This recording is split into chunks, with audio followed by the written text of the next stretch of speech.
Kung sinasabi natin, gusto ko yung sa Panginoon, doon nakafocus yung ating heart sa Panginoon Diyos, then it must follow that what we use our resources to building His kingdom and doing His mission. Yan po yung iniwan ng Diyos sa atin. These are the heavenly treasures. Iniwan ng Diyos. Gawin natin sa ating pamuhay. Kaya mahalaga po, we look into our heart. How is your heart? Where is the focus of your heart? What does your heart value more? Remember, spending is an expression or a reflection of our hearts. However, the deeper issue, the much deeper issue is this: who is our Master or our Lord? Are we loyal to Him? Loyal ba tayo sa Kanya? If we say, yes, yes Lord, I'm loyal to You. You are my Lord. You are my Master. Then we should serve Him with all our resources and fulfill His purposes. Gawin natin yung kanyang layunin para sa buhay natin. Sundin natin, we serve Him. Kasi sinasabi natin, Lord, loyal ako sa iyo. Ikaw yung aking Master. Ikaw yung masusunod. Rather than keeping our resources to ourselves and use it as we wish. Kasi siya yung Master. Siya yung Lord. When we said, yes Lord, from this time on, You are my Lord. You are my Master. Then it affects the whole aspects of our lives. Lahat ng aspekto ng buhay natin. Sinasabi natin, si Lord na ang Master. Siya na yung masusunod. Loyal na tayo sa Kanya. Want you to listen. We cannot say, I love God and loyal to Him, but we want to use what we have, our resources, the way we want to do. To me, that's hypocrisy. Sabi mo, Lord, I love You. Lord, I'm loyal to You. But I want to do my thing. I want to do this for myself. Hindi po yan katotohanan. Hindi po yan ito. Papakita ng tao lang yan. Hypocrisy. If we truly love God and are loyal to Him, then we invest our wealth for heavenly treasures. We do His purposes. We follow Him. We serve Him. We obey Him. That's sincerity and commitment. Yan po yung Lord. Talagang sinasabi natin, Lord, I love You. Lord, I'm loyal to You. Then, we serve Him. We follow His purposes. We do what He says. And we obey Him. Amen ba? Amen. Sincere ba tayo? I hope not sincerely wrong. But we are really sincere. Treasures on earth, treasures in heaven. Mga bagay po na dapat nating pag-isipan at talagang bigyan natin. Third, our resources are for God's purposes. Yung ating pong mayroon, ano mayroon tayo, yan po ay binigay para sa layunin.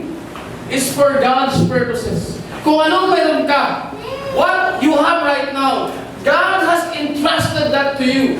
And so I was saying, we are stewards. It's stewardship of what God has given us temporarily for His purposes, for His glory, and for His use. If we use the resources that we have for God's purposes, are we using it? What about yung needs natin? So sabihin natin, Lord, okay, binigyan mo sa akin, I'll use it for You. Eh, paano naman, Lord, yung needs ko? Who will take care of my needs? How can my needs be met? Kung sinasabi mo, I will store up treasures in heaven, not on earth, how can my needs be met? Legitimate question, di ba? Ganun po yung katanungan ng karamihan. Perhaps it's also our question. But I'm not saying here, yung sinasabi dito, ay disregard natin yung ating mga needs. I'm not convincing you to disregard your needs. This passage tells us, do we really value God more than the earthly things that people go after? Or perhaps that we go after, that we seek for, that we work hard for? Do we value God more than the things that we seek for, that we spend time and effort and energy because we want to have those things in our lives? Are we willing to use our resources for His purposes? Ang dapat tayo, willing ba tayo, gamitin natin yung ating mga kaloob galing sa Diyos para sa Kanya? Yan po yung unang point. When we say, God, I would like to use my resources for God, value ba natin si God more than their things? Willing ba tayo na gamitin anong binigay ng Diyos sa atin para sa Kanya? Second, this passage that tells us to give all our resources to the church. Hindi natin sinasabi, ibibigay ko lahat sa church, ibibigay ko lahat, kung ano pa ibibigay ko lahat. Now, we're not saying that. This passage is not saying that either. Hindi sinasabi ng passage na ito. Para mamuhat tayo ng simple life. Very simple life. Na kahit toothpaste, di ka na makatili. Wala na natitira. This passage tells us, however, to resolve in our heart that our resources, yung binigay ng Diyos sa atin, should be dedicated for His purposes. Itong text na ito, nisasabi sa atin, we make a resolve, we make a decision. Lord, the resources that you have given to me, I want to dedicate it for your glory and for your purposes. This is the reason why we give generously. Pag iniisip natin yon, ating naging desisyon, yun yung resolve na ginawa natin. Then we can give generously. We can give for missions generously. We can give to missionaries, God's servants. We can give to His work. And perhaps others would wonder, bakit mo ginagawa yun? Why are you giving that? Bakit ka nagagawa ng ganyan? Bakit nagbibigay ka? Bakit napaka-generous mo sa mga ganung gawain? And others would wonder, perhaps not only wonder, but they will also be challenged. Yung faith nila ma-challenge. I also want to do the same. Because nakita niya sa'yo, nagbibigay ka generously para sa gawain ng Panginoon. Now, there are some of us, I did not mention kung sino-sino, but there are some of us na talagang ang puso, very generous sa pagbibigay para sa Panginoon. Yung iba magtataka, wala ka nang halos para sa'yo, ibibigay mo pa. Wala ka nang halos na ibibili. You are still concerned about the Word of God.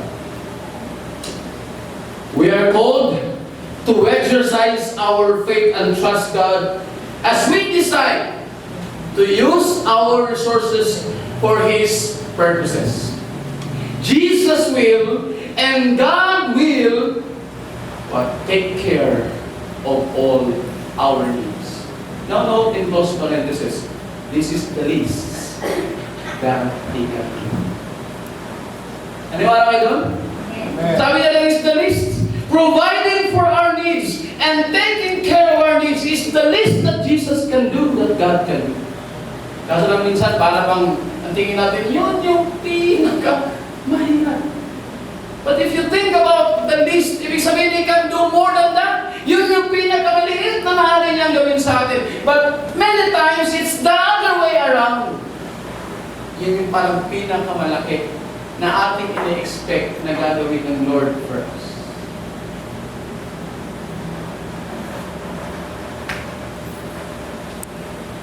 Some of us have already experienced God's provision for our needs. Amen? Sino na ka-experience? Praise the Lord. Hindi ba na ka-experience? Sino na yung Diyos na? We have experienced, we have seen how God